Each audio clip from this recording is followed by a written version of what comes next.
Next item on the agenda, set the dependent health amount. We talked about this last week, and in the interim, Joe Ellerbrock talked with the people at the Iowa State Association of Counties who's been dealing with this through their insurance provider down there. And they recommended an amount of $125.45 a month to be reported as taxable income if you have a dependent between the ages of 18 and 25 on your policy. Who is not enrolled in college. Right. And this comes from that new, I think it's House File 2539. And that amount is arrived at,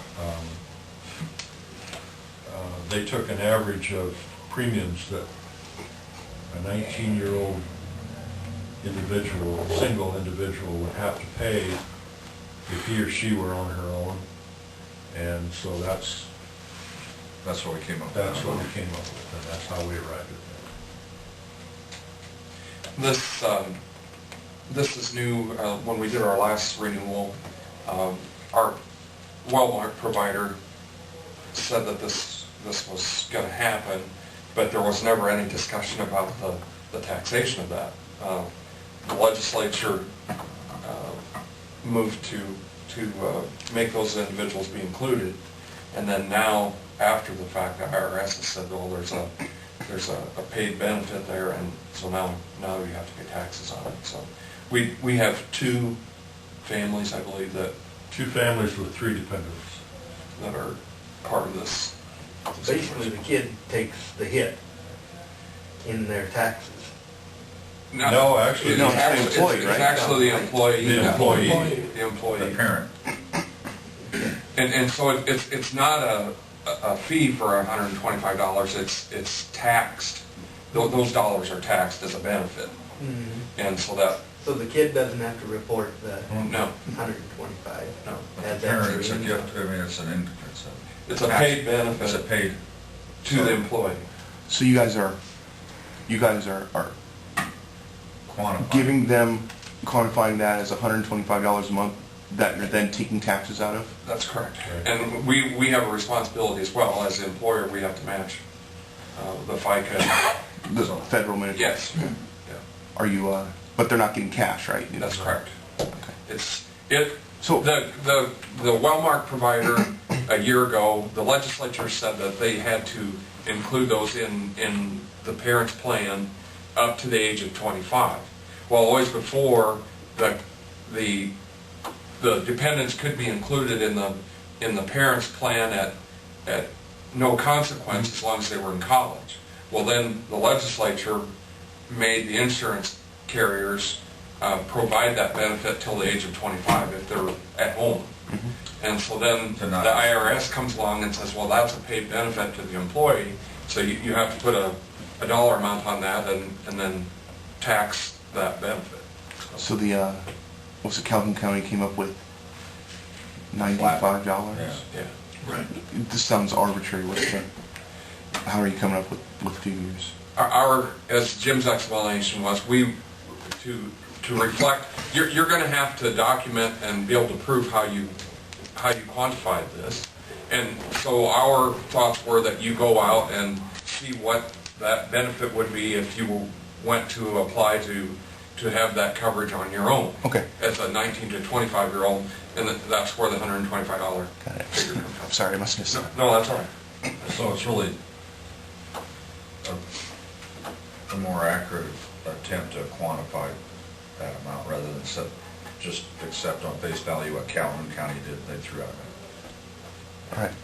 Dude, you know, for the kids that are in college that age, they get a tax exemption because they're going to school. There's no IRS consequence, and I think That's to encourage people to, well, as an incentive. I'm trying to think how trying to treat everybody equally, whether you're going to college or not. I think they were looking at, if you weren't attending college, you were capable of being employed, and so you had the opportunity to not be included in that. And if you're in college, you're not employed and you're dependent on. So your employee will see a lower take-home pay because you're taking more taxes out then? By instruction of the IRS, and at the $125 The amount of the biking and all that other stuff? against $125. That's correct. What's the percentage that you pay FICA? 7.65. Yep. And 6.95. And then 6 point- for- 6.955%. They've raised the IPERS in stages, right? And there's one more increment under, or are we done with the increases? Well, July 1st it'll go to 6.95, and that, what they do the year after that. Yeah, with the shape that they're indicating the fund is in, I bet it's going to be more again. But, I mean, that's not our choice to make. Senator Kettering is a non-voting member on the IPERS board. Is he?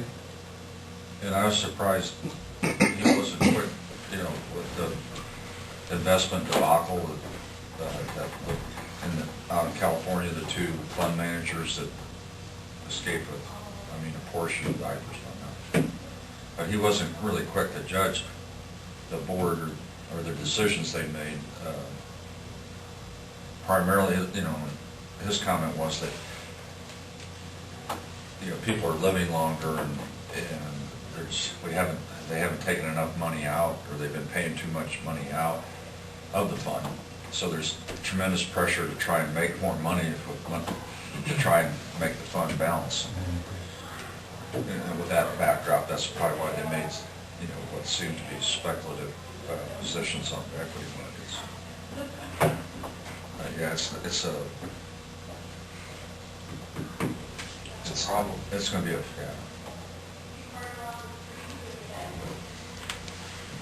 Well, we've had some discussion and then entertain a motion to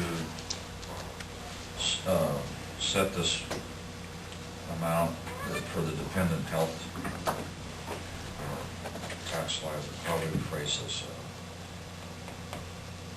For the paid benefit. Paid benefit. I'll move to designate the set dependent health insurance amount at $125.43. I'll second that. Motion's been made and seconded. All those in favor say aye. Aye. Aye. Motion carried. As part of this, and when we were reading what information that we had provided,